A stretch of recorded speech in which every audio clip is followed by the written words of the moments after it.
RSS നേതാക്കളുമായി കേരളത്തിൻ്റെ ക്രമസമാധാന ചുമതലയുള്ള ADGP നിരന്തരമായ കൂടിക്കാഴ്ചകൾ നടത്തുകയും നിരന്തരമായ ബന്ധത്തിലേക്ക് വരികയും ചെയ്യുന്നത് വളരെ ഗൗരവമേറിയ പ്രശ്നമായി ചൂണ്ടിക്കാണിച്ചുകൊണ്ടാണ് ബഹുമാന്യനായ പ്രതിപക്ഷ നേതാവ് ഈ പ്രശ്നം കേരള ജനതയുടെ മുൻപിൽ അവതരിപ്പിച്ചുകൊണ്ട് പ്രതികരിച്ചപ്പോൾ മുതൽ UDF എടുത്തിരിക്കുന്ന നിലപാട് ഭരണരംഗത്ത് സുതാര്യമായി സത്യസന്ധമായി ഭരണനിർവഹണത്തിന് മുന്നോട്ട് പോകേണ്ട ഗവൺമെൻറ് ഗുരുതരമായ വീഴ്ചയിലേക്കും പാളിച്ചയിലേക്കും പോകുമ്പോൾ അതിൽ ശക്തമായ ഇടപെടലുകൾ നടത്തുക എന്ന പ്രതിപക്ഷ ദൗത്യം ഏറ്റെടുത്തുകൊണ്ടാണ് ഈ വിഷയത്തിൽ പ്രതികരിച്ച് ആദ്യം മുതൽ UDF നിൽക്കുന്നത്.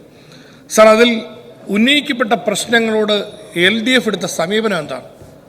ADGP അദ്ദേഹത്തിൻ്റെ ഭാഗത്തുനിന്ന് വീഴ്ച ഉണ്ടായിട്ടുണ്ടോ എന്ന് പരിശോധിച്ച് അടിയന്തരമായ നടപടിയിലേക്ക് പോകാൻ ഗവൺമെൻറ് തയ്യാറായില്ലല്ലോ. അതിന് പകരം പരമാവധി സാവകാശം കൊടുത്തുകൊണ്ട് സംരക്ഷണം കൊടുക്കുന്ന നിലപാട് ഗവൺമെൻറ് എടുക്കുന്നതാണ് കേരളം കാണുന്നത്. സർ, അതിനുശേഷം പിന്നീട് ഒരു തലോടലോടുകൂടിയുള്ള ഒരു സ്ഥലം മാറ്റത്തിൽ ഈ പ്രശ്നം തീർത്താൽ അങ്ങനെ തീരുന്നതാണോ സാർ ഈ പ്രശ്നം?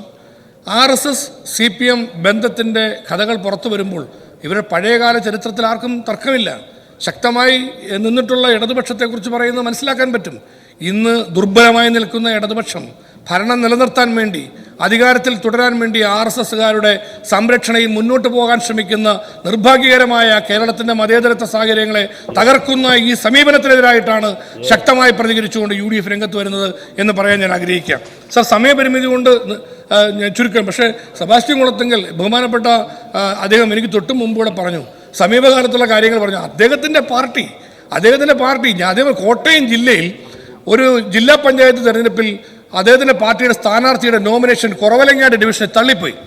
സ്ഥാനാർത്ഥി ഇല്ലാതെ വന്നപ്പോൾ അദ്ദേഹത്തിൻ്റെ നേതാവ് ജോസ് കെ മാണിയും അവരുടെ പാർട്ടിയും എടുത്ത നിലപാട് ഈ BJP-കാരുടെ സ്ഥാനാർത്ഥിയെ സ്വന്തം പാർട്ടി സ്ഥാനാർത്ഥിയാക്കി മാറ്റി മത്സരിപ്പിച്ച ദയനീയമായ ചിത്രം കേരളത്തിൽ ഒരു പാർട്ടിക്കേ ഉള്ളൂ, അത് അവരുടെ പാർട്ടിക്ക്.